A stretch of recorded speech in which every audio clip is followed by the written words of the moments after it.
Bom dia, pessoal. Essa aula está sendo gravada no domingo, né? Hoje é 30 de março, né? De 2025. Então, vai ser uma aula relativa para a reposição do conteúdo da fitopatologia geral, né? Da semana passada, né? Aliás, dessa semana, né? Mais especificamente no sábado, né? Ontem, né? Então, vamos falar sobre bactérias, tá? A gente, em aula presencial, a gente fez uma introdução, né? E aqui, só para revisar, a gente vai também fazer uma introdução mais rápida, né? Bom, nesse primeiro slide, a gente tem, para quem já está acostumado com minhas aulas, né? O roteiro, né? De estudo, né? Ou seja, o texto que vocês devem utilizar para ler, né? Com certeza. Deixa eu passar aqui. Esse slide está tendo. Deixa eu ver se eu volto aqui a forma. Deixa eu. Escape.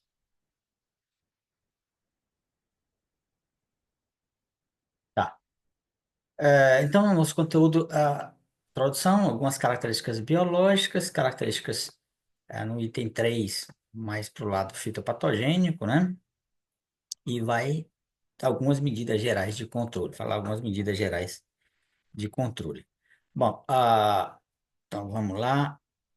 Bom, as bactérias são, do ponto de vista biológico, né, são organismos unicelulares.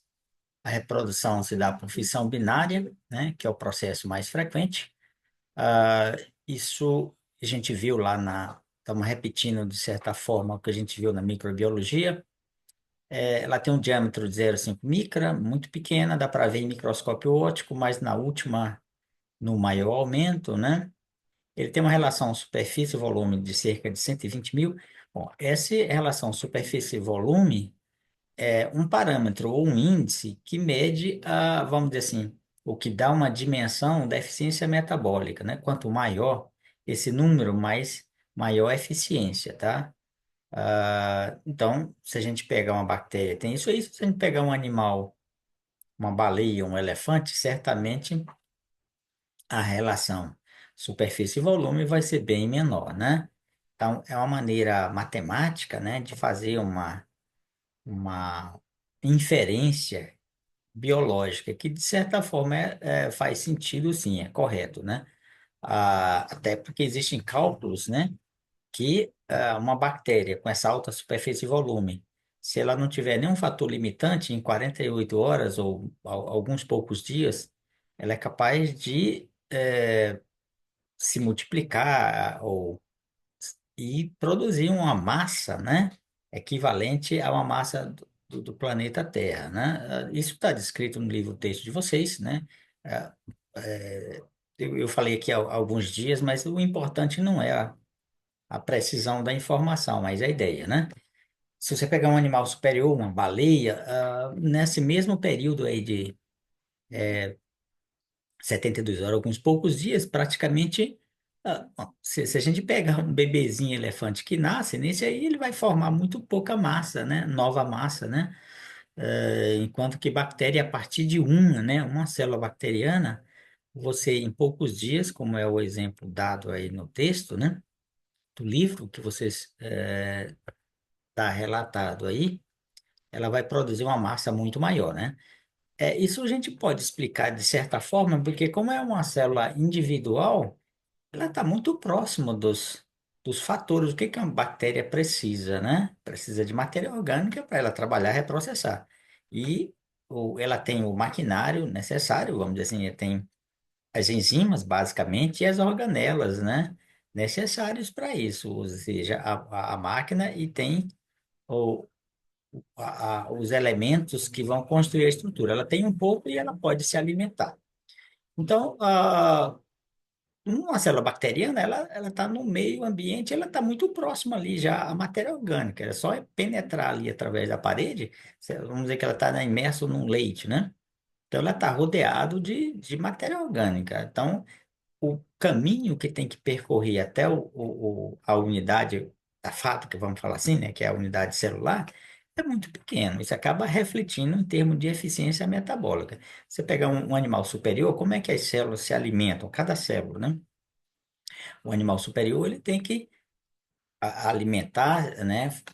Ingerir aquele alimento, mastigar, tem que ter a digestão, vai lá para o estômago, a digestão no estômago, tem a assimilação no intestino, tem que cair na corrente sanguínea. Essa corrente sanguínea tem que distribuir a cada célula, né? Desde da ponta do dedão do pé até lá as células cerebrais. Então, isso vai a algum tempo, né? Enquanto na bactéria, então, o suprimento, né, de matéria orgânica é instantâneo, né? Então, isso é uma maneira, né, para a gente entender melhor, né, contextualizar melhor, por que que, né, então, a eficiência metabólica de uma bactéria ou de um ser vivo pequeno, né, ou de um protozoário, porque ele está muito próximo ali do acesso a recarga de alimento, né, a reposição alimentar, né, de matéria orgânica que ele precisa para trabalhar essa matéria orgânica e produzir a massa, né, daquele ser vivo, tá? Vamos falar assim. Então, o número explica, né, dá uma ideia, vamos dizer assim, hierarquiza as eficiências com base nesse número aí, né? Esse número é superfície e volume, tá? E enquanto a explicação, vamos dizer assim, biológica, né, a gente está dando aí por que que essa eficiência é maior, né? É porque ela tá mais, a bactéria está mais próximo, né, da fonte ali de alimento. Ela tem um número de enzimas relativamente limitado, né? Eu falo bactérias quando eu falo, me refiro a uma determinada espécie, né? Se a gente tem como parâmetro o grupo, né, todas as bactérias, então as possibilidades dentro aqui das diferentes ou de milhares de espécies bacterianas são muito grandes.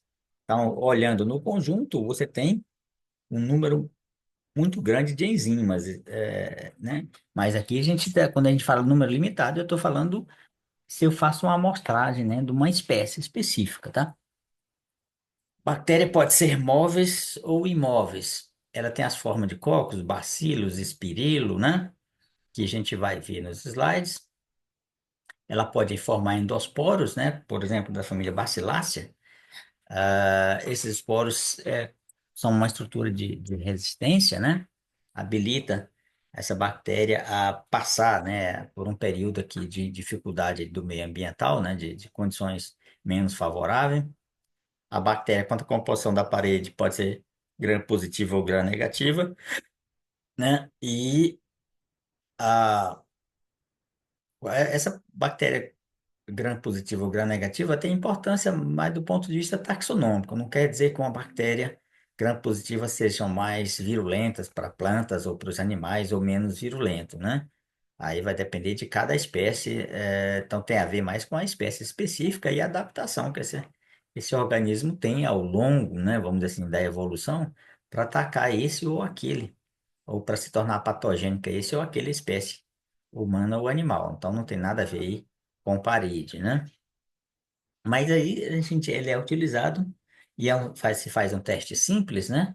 Em meia hora você tem resultado, mas tem finalidade mais taxonômica, né? Para a organização ali dos diferentes grupos bacterianos. Bom, quanto à inserção de flagelos, né? Nas bactérias fitopatogênicas, elas podem ser átricas, monótrica, lofótrica ou perítrica. Bom, a gente mencionou antes, só voltar ali, que eles têm alguma movimentação, né? É claro que é uma movimentação limitada. Quando a gente fala locomoção em bactéria, né? A gente está pensando aí em alguns centímetros, né? Ah, ou talvez algum metro, dependendo do um metro ou outro, dependendo do período, né? Considerado, tá? Mas não explica a disseminação, vamos dizer assim, num campo, né? Para atingir grandes áreas a partir de um ponto inicial num plantio comercial de soja, 100 hectares, 50 hectares, né? Então, essa movimentação numa situação de campo se refere aí de uma raiz para outra, de uma planta para a planta vizinha, né? Então, não é muito mais do que isso. Então, dentro do grupo das bactérias, a gente tem essa diferença, cada espécie aí, né? Pode se enquadrar num desses, né? A átrica, certamente, ela não tem um movimento ativo, né? A bactéria. Aí você tem, enquanto a monótrica só tem um flagelo, essa lofótrica tem um tufo aqui de flagelo num dos poros, né? Inserido num dos poros, e a perítrica tem flagelos aí ao redor de toda a parede, né? Da célula. Bom, isso aqui também tem importância, vamos dizer assim, mais taxonômica, vamos dizer assim, né? É claro que isso não define bactéria que é mais ou menos patogênica para a planta ou para o animal.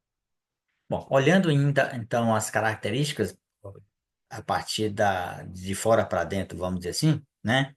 E a gente tem, deixa eu mostrar aqui a imagem, deixa eu voltar aqui na imagem, que é lá na frente. Opa, é lá na frente. Vou colocar primeiro a imagem, depois a gente fala de cada um desses. Eu acho que eu tinha esse slide. Tá, eu acho que de alguma forma não está mais aqui. Tá, bom, enfim, vamos voltar lá. Bom, então, se a gente. Vamos imaginar uma célula bacteriana, no livro, o texto vocês têm, tá? De fora para dentro, né? De fora para dentro, então, essa cápsula é a primeira camada de fora para dentro, ela está ali sobre a parede celular, né? Aí você tem os apêndices, a gente mostrou um daqueles ali, os flagelos. Aí você tem a parede celular, que, vamos dizer, circunda toda a célula, né? A parte viva, vamos falar assim, né? Que, começa aí pela membrana citoplasmática. A membrana citoplasmática delimita, vamos dizer assim, o protoplasma, né? A parte viva da célula, vamos dizer assim, né? É, Tá aí dentro do protoplasma da parte viva, você tem ribossoma, você tem material de reserva da bactéria, você tem o núcleo, ou o equivalente no caso da bactéria, alguns chamam região nuclear, né? Esse termo é mais adequado, vamos dizer assim, para organismos eucariotos, que nos procariotos está colocado aqui como núcleo, porque na verdade está refletindo mais a função, né? No procarioto quanto o eucarioto, o núcleo tem a mesma função. E algumas bactérias têm endosporo. Bom, a cápsula, qual é a função de cada um, né? De cada um dessas estruturas? A cápsula é formada por uma espécie de polissacarídeos, né? Constituído de açúcares simples, né? E entremeado aí com aminoácidos. Qual é a função? Dá uma certa proteção, pode funcionar como elemento de reserva, né? Como substância de reserva, tá? É, Agora, em relação aos apêndices, eu mostrei para vocês ali os flagelos, né? Tem também ainda o que a gente chama de fímbria e pelo. Os flagelos são mais longos, né? Finos, e são utilizados para locomoção, tá? Então, aquele começa a se movimentar, aqueles flagelos, tem um movimento, né? Que faz com que permita, né? Essa movimentação, claro que em água livre, né? Então, isso aí já te dá um insight aí que a questão de água livre, seja no solo ou na parte aérea da planta, né? É necessário para que esse patógeno promova a locomoção, mesmo que limitado, né? No caso, para essas bactérias, para muitas vezes localizar o sítio de penetração, já que uma bactéria, por exemplo, ele não penetra, diferentemente dos outros, de fungos ou de nematóides, ele não penetra diretamente através da parede íntegra, né? Eu falo da parede, mas da epiderme ali, da cutícula, parede celular, né? Das células superficiais, tá? Ele só penetra por aberturas naturais, como estômatos, hidatódios, estigma, né? Então, ou seja, no caso aqui do flagelo, já seria um elemento em que facilita, então, o que é a penetração, né? Aumenta as chances aí de penetração, né? Se ela tem o flagelo, certamente ela responde a algum estímulo, né? Que direcione essa movimentação para o local onde ela deve penetrar, né? Então, ou seja, tem inteligência aí no processo. As fibras, o que que são as fibras ou pile, né? São filamentos mais curtos e grossos, né? E a função, basicamente, é promover aí a fixação, a melhor fixação a determinada superfície, né?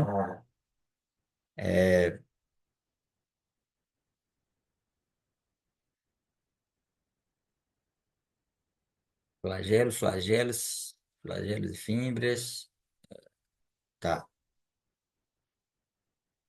Parede celular é composta da substância mucocomplexa ou peptidoglicana. Nessa mucocomplexa, muitas vezes vem entremeado alguns lipídios, proteínas e polissacarídeos, tá? Ela é responsável por quê? Pela forma, né? Pode ser arredondada ou forma de bastão, né? E uma proteção mecânica, né? Evitando a lise osmótica. Isso é muito importante, pessoal. Então, por exemplo, é importante, eu vou colocar o contexto aqui, por exemplo, se você tem uma bactéria que não tem parede, evidentemente, não tem a parede que protege ali, né?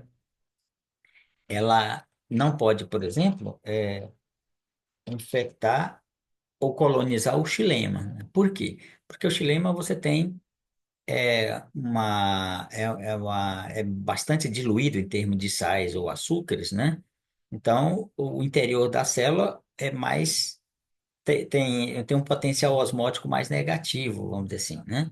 Então, você tem uma diferença de potencial grande que faz com que a bactéria comece a absorver água e, como não tem a parede, ela vai inflando, inflando até antes de até equilibrar, teoricamente, até equilibrar o nível de o diferencial osmótico, né? Esse diferencial.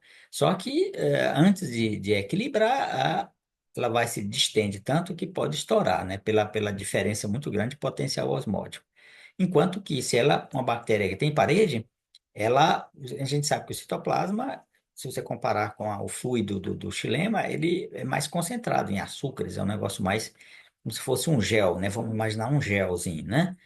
Enquanto o xilema, você tem vamos dizer, mais diluído, tá? Então, assim, uma bactéria que tem parede, ela pode ir colonizar o xilema porque ela começa, tem a mesma diferença de potencial osmótico, ela começa a absorver, mas quando chega um determinado período, aquela membrana ela encosta na parede.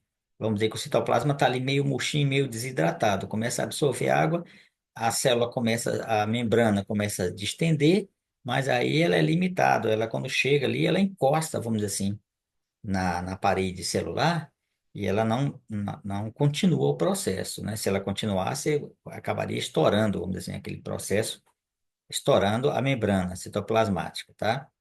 Então, vamos fazer essa imagem, né, na cabeça que fica fácil, ou dar esse contexto, fica fácil a gente entender aqui a importância da função aqui, da parede, né? Então, uma bactéria que tem parede, ela tem a opção de colonizar tanto o xilema quanto o floema. Já as bactérias sem parede, a opção seria pelo floema, porque você tem praticamente uma diferença muito pequena de potencial osmótico entre o fluido ali do floema e a parte interna da, daquela bactéria sem parede, né? Ou seja, o citoplasma. Bom, falar um pouco aqui de penetração, multiplicação e os sintomas, né, gerado aqui pelas bactérias em geral. Então, como é que ela, eu já tinha mencionado antes que ela não penetra diretamente, né? Quando eu falo diretamente, quais são as barreiras? Você tem a cutícula, você tem a parede, né? Para ela penetrar, vamos dizer assim, no tecido foliar, né? De fora para dentro.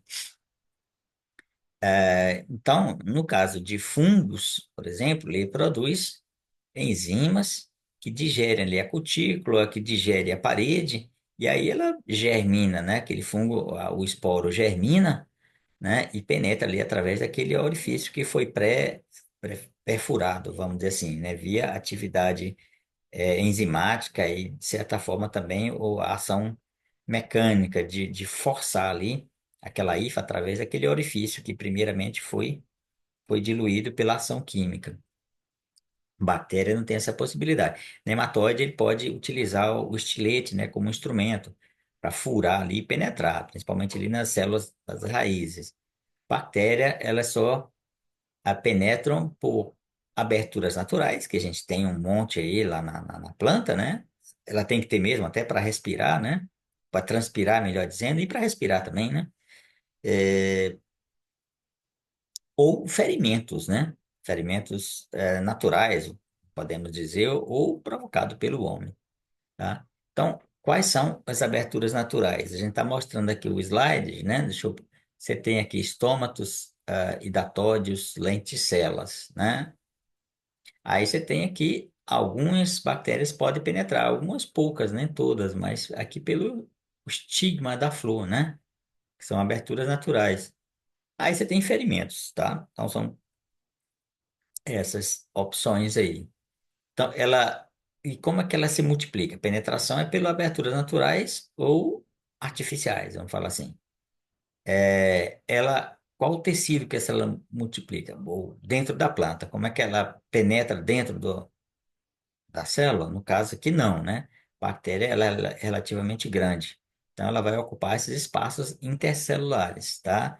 E também, aqui está mostrando aqui, no caso que parênquima, aqui pode ser uma folha, pode ser o caule, tá mais parecido com a folha aqui.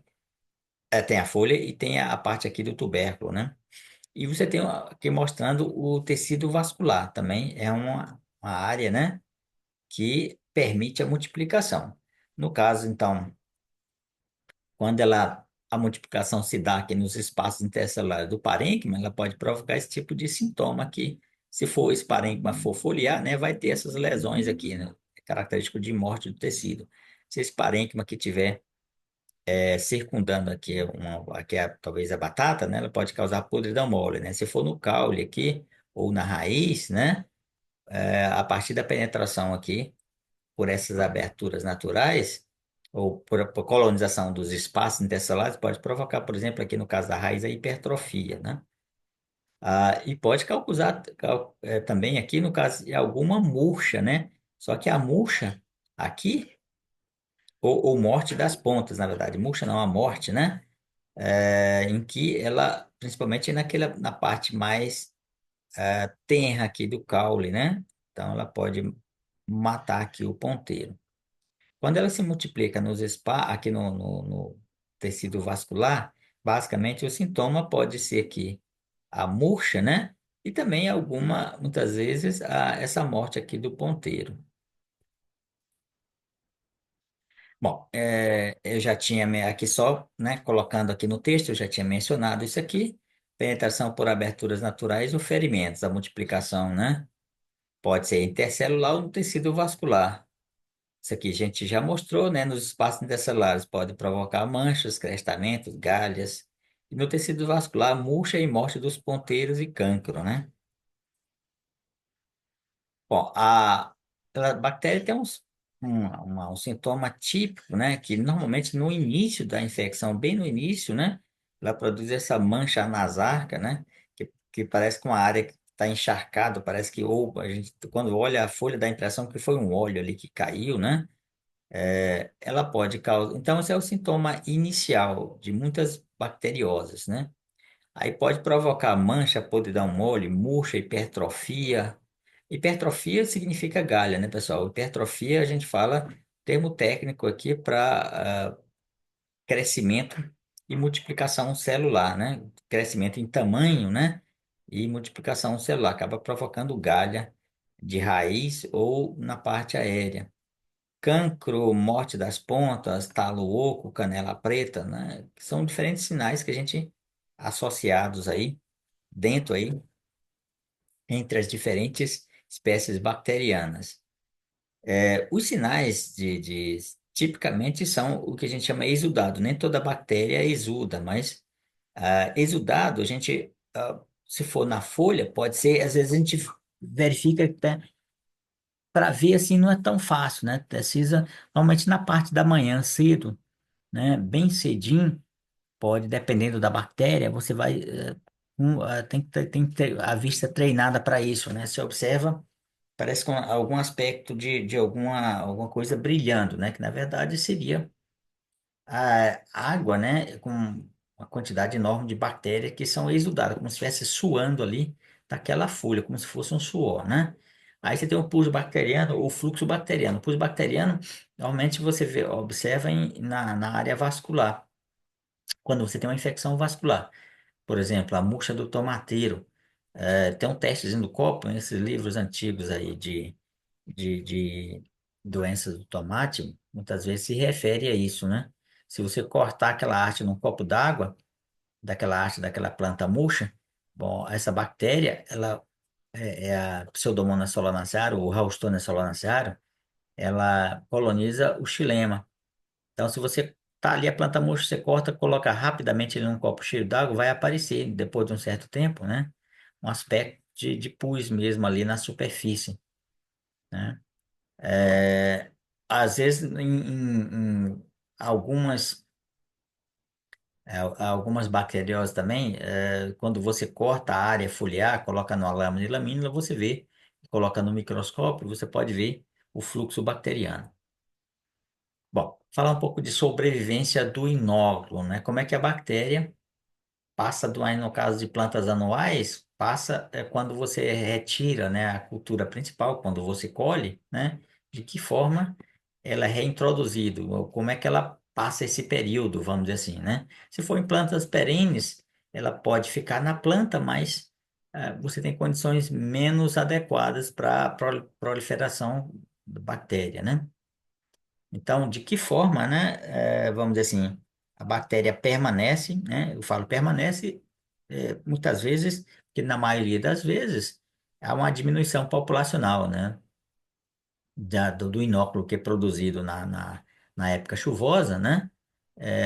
Quando passa para logo no final da época seca, você tem 4 meses aí em que você tem condições menos favoráveis. Então, certamente você vai ter uma redução da populacional no final desse quarto mês, né? Então, é um período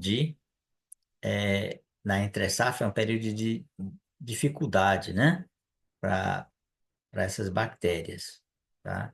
E aqui a gente tem aqui, basicamente, 4 ou 5 maneiras em que os diferentes grupos bacterianos se utilizam, né? Eu falo que, normalmente, as espécies têm um ou dois desses aí, né? Não é que elas tenham, se eu considerar uma espécie bacteriana, as 4 opções ou 5 opções, tá? Aí depende da espécie.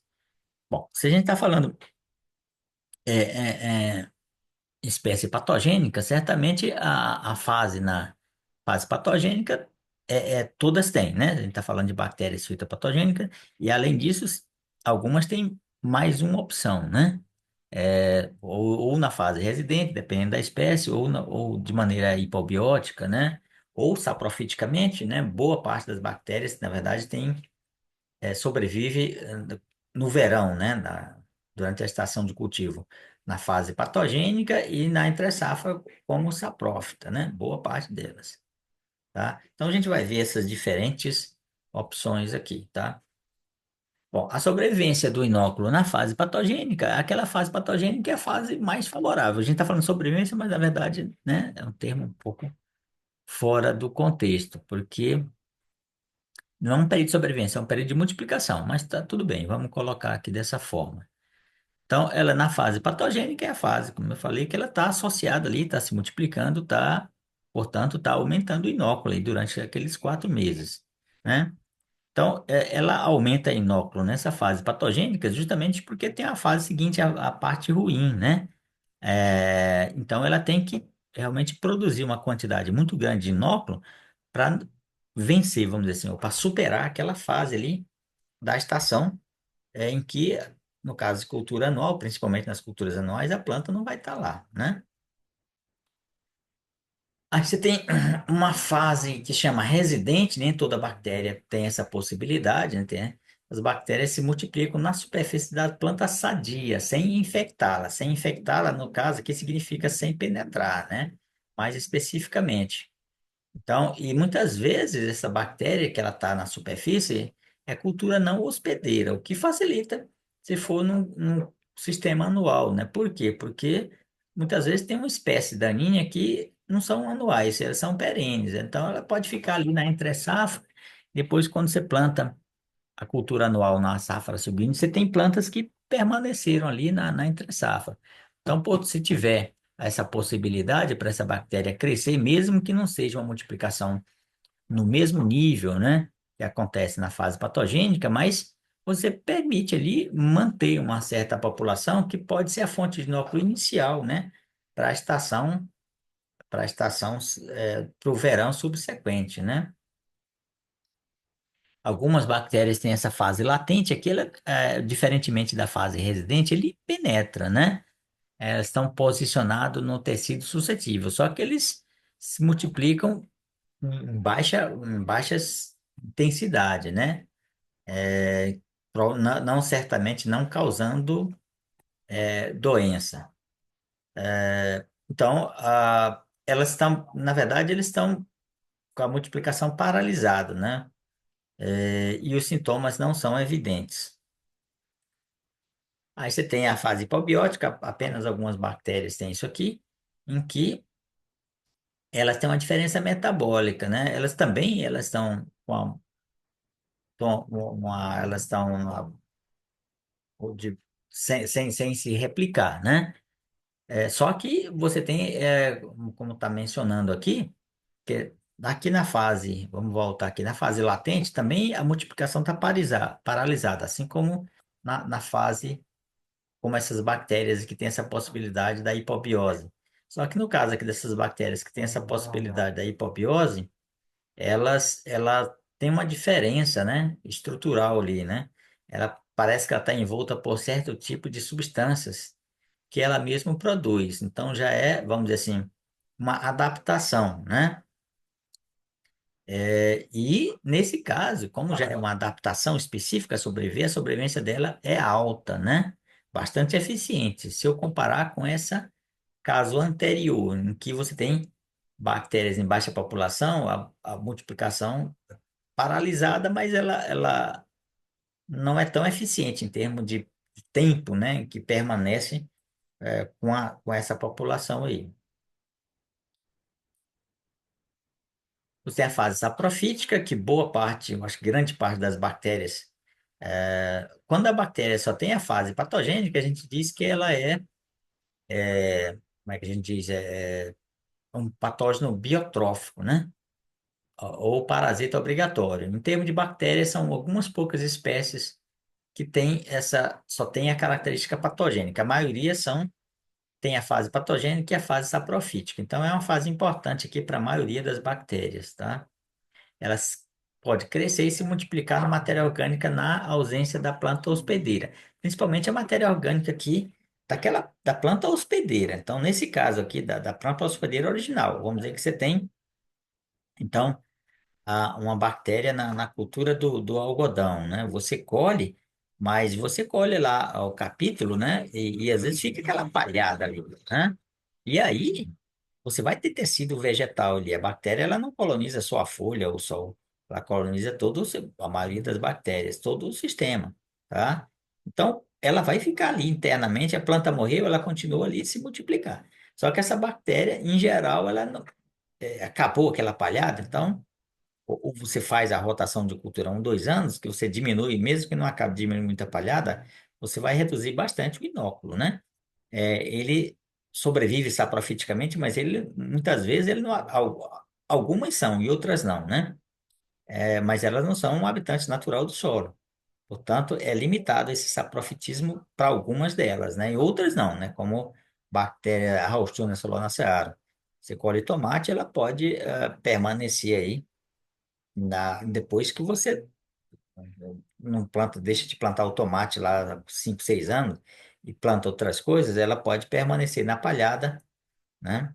Embora talvez não com a população tão grande como se teria se tivesse um cultivo contínuo ali do tomateiro, né? Apresenta pequena importância na sobrevivência, ou seja, ela, por isso mesmo, né? Realmente ela não é um competidor, ela ainda consegue, quando a gente fala se replicar, não é da mesma quantidade que ela se replicaria ou se multiplicaria na planta viva crescendo, tá? A planta morreu, ela continua, mas ela não, é bom que fique claro isso. Ela ainda tem multiplicação, mas não no mesmo nível de que na fase patogênica, tá bom? Mas é o suficiente para, se você não fizer rotação, para você ter a doença no cultivo subsequente. Bom, aqui a gente tem uma imagem das formas, né, que as diferentes bactérias apresentam para passar, vamos dizer, de uma planta para outra no mesmo ciclo de cultivo ou em diferentes épocas, né? Ou uma sucessão de cultivos, ou durante vários anos, ou uma sucessão de anos, tá? Então, um mecanismo, talvez o mais importante, seja a chuva, né?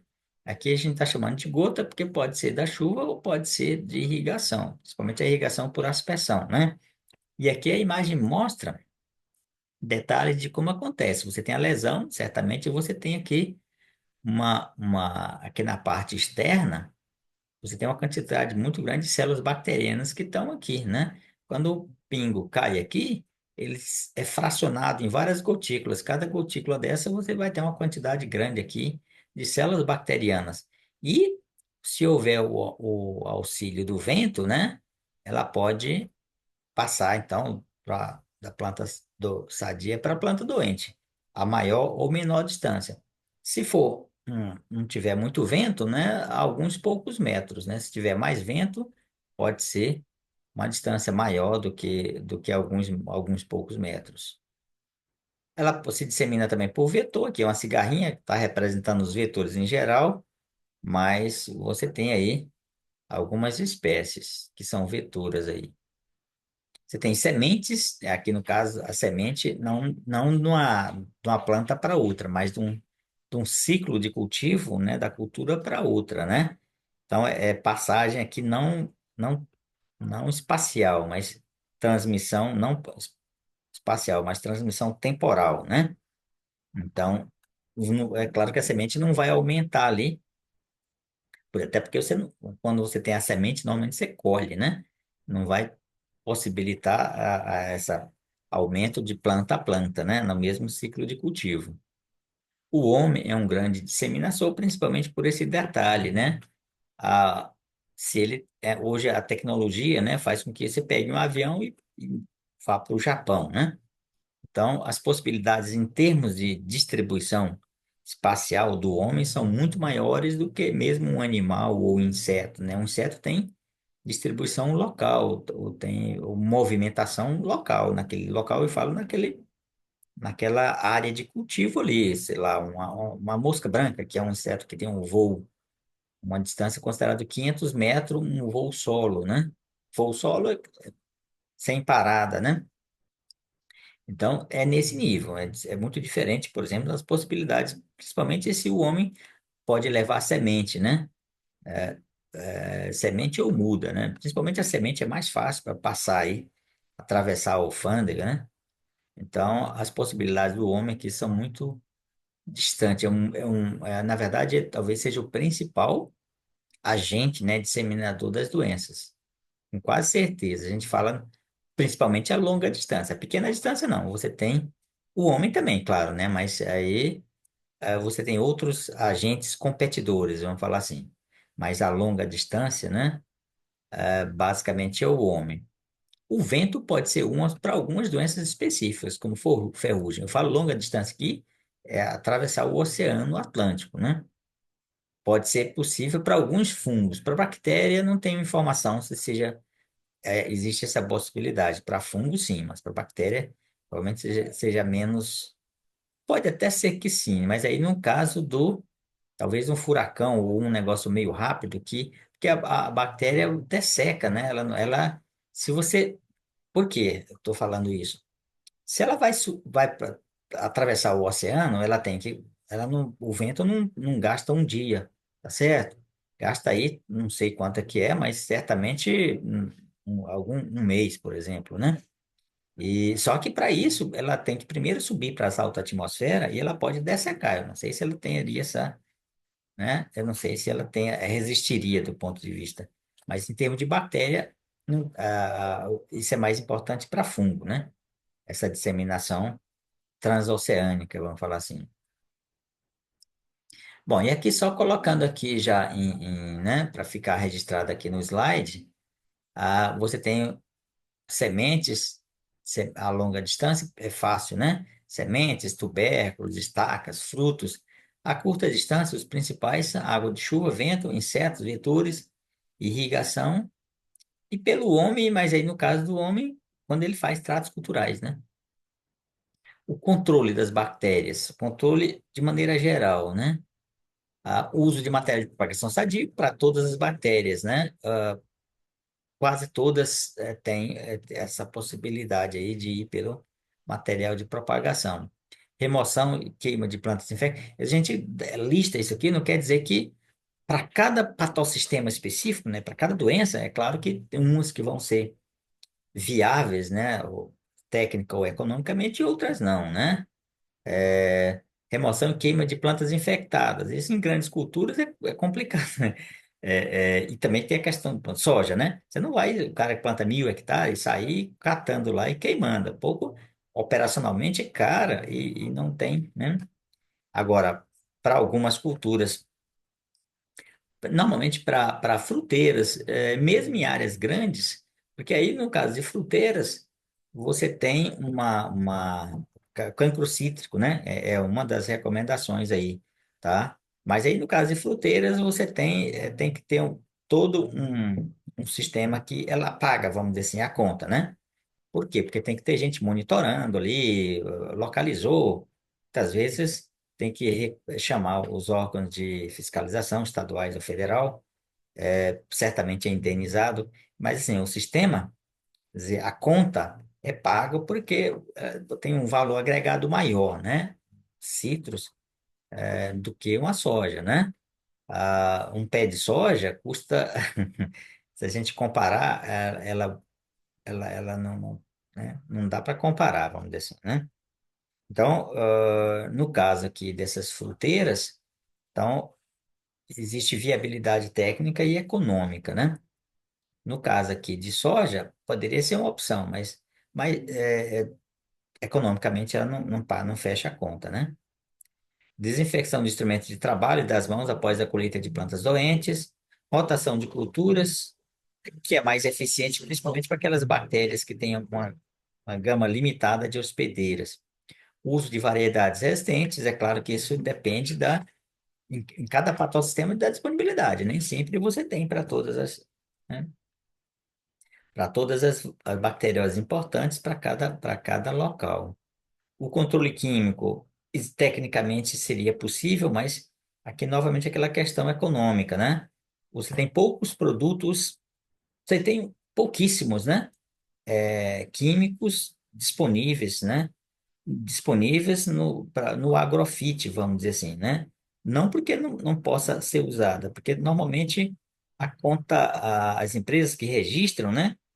Elas, principalmente para soja, não paga a conta, tá? Aí você tem uma opção aí, os controles fungicidas cúpricos, que tem alguma atividade bacteriana. Os fungicidas cúpricos são mais baratos, né? Mas assim, para a cultura de milho, soja, arroz, não tem produto registrado. Quando não tem produto registrado, também porque a cultura também, essas bacteriosas não são tão importantes. Você tem a opção do controle biológico, mas é um caso específico aqui, né? O controle de Agrobacterium, ou a galha de coroa, causada por Agrobacterium tumefaciens, tá? Ela causa problema em roseira, em videira, né? Então, existe um produto aí registrado, não sei se tem registro aqui no Brasil, que é um controle biológico natural, tá? A base de antagonista. Bom, e aqui a gente vai falar alguns gêneros e tipo de sintoma, pessoal. A gente vai passar rápido aqui, porque aqui o objetivo não é só deixar o registro aí para a gente. Eu gosto de ter a imagem, por exemplo, aqui da bactéria, né? O nome da bactéria, né? E as possibilidades em termos de sintoma, né? Então, aqui no caso da agrobactéria, ela causa galha, chamada galha de coroa aqui na raiz ou no caule, e esse tipo aqui de raiz em cabeleira, né? Em diferentes culturas. Clavibacter é uma bactéria gram-positiva, ela causa podridão anular da batata, cancro do tomate, cancro aqui no fruto e no caule, né? Faciação também em algumas culturas. A ervinha, ela pode causar queima foliar, pode causar murcha e podridão mole. Podridão mole da batata, né? Você tem pseudomonas. Pseudomonas, é o nome antigo, né? Dentre das pseudomonas aqui, quer dizer, a gente antigamente tinha a Ralston solanacearum, que era chamada Pseudomonas solanacearum, tá? Então ela causa esse tipo de sintoma, manchas foliares, a murcha da bananeira. No caso da bucha bananeira, não a Pseudomonas aqui, já seria do gênero Ralstonia solanacearum. Cancro de gemas, galha de oliveira, tá, Pseudomonas. E aqui só a Agrobacterium, esse quadro aqui eu já falei, mencionei, mas aqui tá. Tá, tem mais coisa aqui. Xantomonas, né? As xantomonas causam manchas foliares, cancro cítrico, né? Podridão de bulbos aqui de cebola, necrose aqui de nervura, podridão do talo, e manchas foliares. Streptomyces é uma espécie de, tá no, um actinomiceto, né? Na verdade não é uma bactéria, mas está aqui colocado, semelhante, né? Causa sarna da batatinha, causa uma doença importante específica, né? Então, e da batata doce também, né? Streptomyces. Bom, e aqui nessa tabela você tem só acrescentando os nomes científicos, o nome do gênero, a forma, se ela é gram-positiva ou gram-negativa, quais as espécies aqui dentro de cada gênero e o tipo de doença, tá? Aqui, isso aqui é só para ficar mesmo como material aí para vocês aí, né? Bom, e aqui a gente fala de algumas doenças específicas, né? Umas poucas bacteriosas que são importantes no contexto nosso aqui. Inclusive, falo nosso do Brasil e do Sudoeste goiano. Você tem o crestamento bacteriano da mandioca, causado por Xanthomonas campestre patovar maniotes, né? Ele causa essa espécie de murcha aqui, tá? Aqui nessa folhinha aqui, tão murchinha, causa uma necrose aqui no talo, né? E causa manchas foliares também, né? Bem típicas. Então, já foi detectado, bom, eu já vi bastante aqui no Sudoeste mesmo, já está aí em Rio Verde, né? É uma doença que ela, principalmente numa época que mais pouco temperatura mais amena, né? Mais fria um pouquinho, com a incidência de chuva, né? Você tem material resistente, né? Tem essas possibilidades aí. Aqui você tem a murcha da bananeira. Aqui é aquela bactéria que antigamente era chamada Pseudomonas solanacearum e agora é chamado Ralstonia solanacearum. A infecção aqui é no sistema vascular, né? Você tem um detalhe aqui, um corte aqui, né? Do pseudocaule, esse escurecimento aqui na parte mais central, tá? E ela pode atingir ali o cacho, né? Esse escurecimento aqui, ó. Aqui você tem já material aqui do cacho, né? Inclusive o fruto também, né? Inclusive a, o- a bactéria atinge até o fruto. Ela vai murchando a folha, né? Forma aquele sintoma do guarda-chuva fechado, chamado que ele quebra ali no pecíolo, e ela, principalmente das folhas mais velhas para as mais novas, né? Então ela vai quebrando ali, não é quebrar, ela vai dobrando ali no caule, né? No pecíolo, melhor dizendo, da folha, da folha mais velha para a folha mais nova. Muitas vezes sobra só a folha mais novinha lá, a ponteira, né? Bom, então são essas duas bacterioses que a gente deu uma comentada aí, né? Mostrou o sintoma, tá? E a gente encerra aqui essa aula sobre bactérias fitopatogênicas. Então, até a próxima, pessoal.